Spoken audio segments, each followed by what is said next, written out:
एक बराना नामक गांव है ओरछा क्षेत्र में। वहां एक केवट जाति का व्यक्ति था। केवट जाति जानते हो ना, राम जी के चरण जिसने धोए, उसी जाति का एक व्यक्ति था। उनको लोग कहते थे गणपत भगत। केवट जाति का था, बिना पढ़ा लिखा बिल्कुल। तो उसका शरीर कमजोर होने लग गया, तकलीफ बढ़ गई। उसके बच्चे उसको झांसी ले गए दिखाने के लिए। तो कथा लंबी है। अंत में बच्चों ने, झांसी वालों ने कहा ग्वालियर ले जाओ। ग्वालियर ले गए और वहां परीक्षण होकर प्रमाणित हो गया कि इसके लीवर में कैंसर है। क्या? लीवर में कैंसर है, और कैंसर भी अब 4थी स्टेज पर पहुंच गया है। कितनी पर? 4th stage. और वहां के डॉक्टरों ने भी हाथ खड़े कर दिए, बोले इतनी अधिक बीमारी बढ़ चुकी है कि हमारे बस की बात नहीं है। बंबई ले जाओ, दिल्ली ले जाओ, जहां आपका मन हो, यहां हमारे पास इलाज नहीं। अब घर गरीब बेचारा आदमी लाखों का इलाज कैसे करावे? बहुत गरीब आदमी। तो बच्चे भी बड़े परेशान के बाप को कैसे इलाज करावें, क्या करें। तो वो समझ गया बुढ़ा गणपत भगत। उसने कहा क्या बात है, हमारी बीमारी का इलाज नहीं है क्या? वो बोले हाँ, हमको पता तो लग गया कि कुछ कोई ऐसी बीमारी है। उसने कहा भैया अब हमको घर ले चलो, सुखपूर्वक मरने दो हमको अब डॉक्टरों के पास मत ले जाओ, क्योंकि तुम्हारा मकान और खेती सब बिक जाएगी तो भी हम ठीक तो होंगे नहीं। मरना ही है तो घर सुखपूर्वक मरे। आ गए घर। बोला हम घर नहीं जाएंगे। क्यों? हमारी बीमारी हमारे बच्चों को लग गई तो, नाती पोतों को लग गई तो हम खेत पर रहेंगे और केवल गैया का दूध पिएंगे। घर में गैया थी। रोटी तुम्हारी इच्छा हो तो हम, मेरी इच्छा होगी तो हम खा लेंगे, नहीं तो केवल दूध छाछ मठा यही लेंगे हम। और भगवान जिंदा रखेंगे तो रहेंगे जिंदा, और नहीं तो जैसी भगवान की इच्छा। घर वाले भी खेत पे ही रख दिया उसको। अब उसने माताजी क्या किया, बट का पेड़, पीपल का पेड़ और पाकर का पेड़,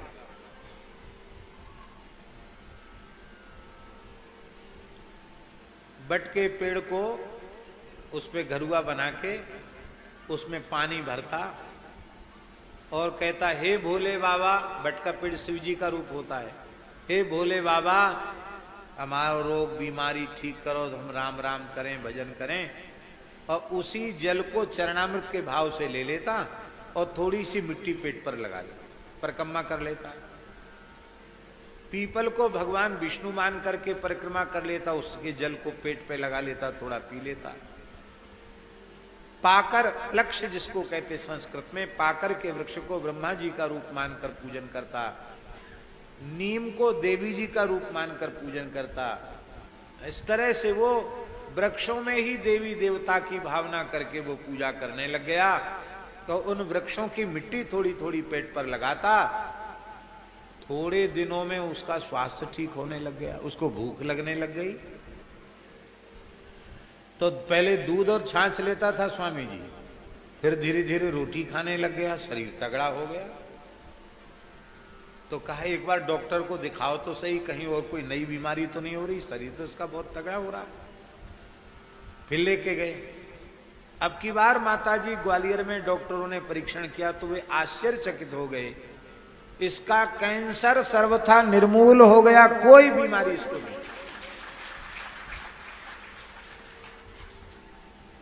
केवल वृक्षों की उपासना से, कि श्रद्धा थी उसकी कि वृक्ष के रूप में ये ब्रह्मा विष्णु महेश शिव दुर्गा गणपति ये सब के सब वृक्ष के रूप में ही हैं। और उन्हीं वृक्षों में देवताओं का स्मरण करके पूजन किया, मिट्टी और जल का प्रयोग किया, भगवान की कृपा से ठीक हो गया।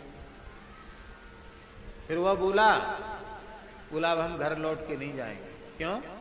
बोले हमने निश्चय किया था, हम यदि ठीक हो गए तो हमारा जो बचा खुचा जीवन है उसको हम भजन में ही लगाएंगे। बच्चों ने खूब समझाया, बिल्कुल नहीं माना।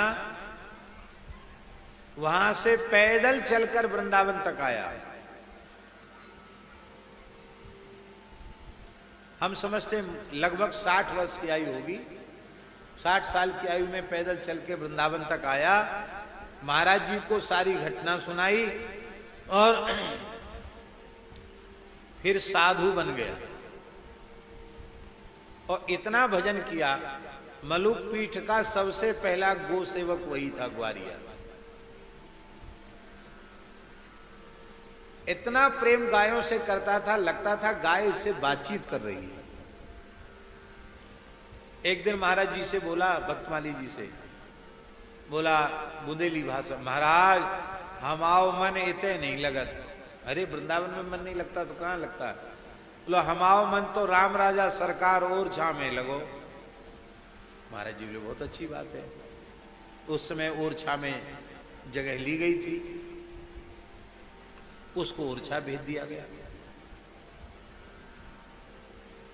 ओरछा में कुछ दिन आश्रम में रहा, बाद में घोर जंगल में चला गया जहां जामुनी और बेत्रवती का संगम है।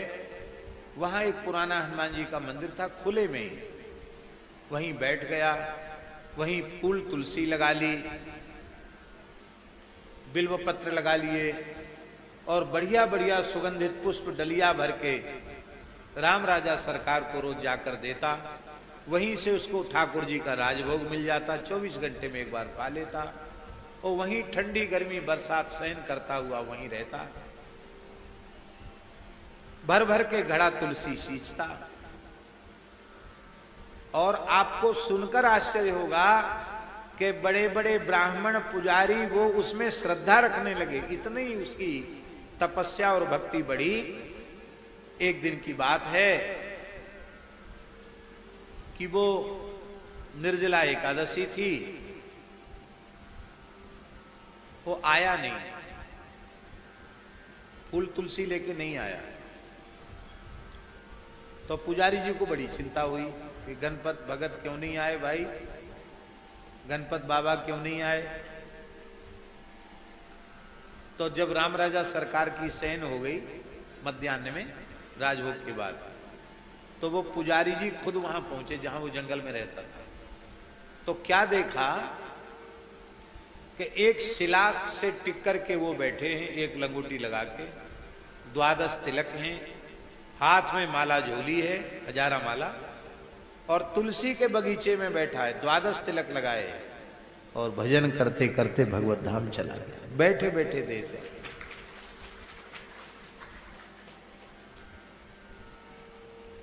बहुत पुरानी घटना नहीं है, 2008 या 9 में उसने शरीर छोड़ा होगा, 2008। तो 2008 से तो कोई बहुत ज्यादा समय तो नहीं हुआ।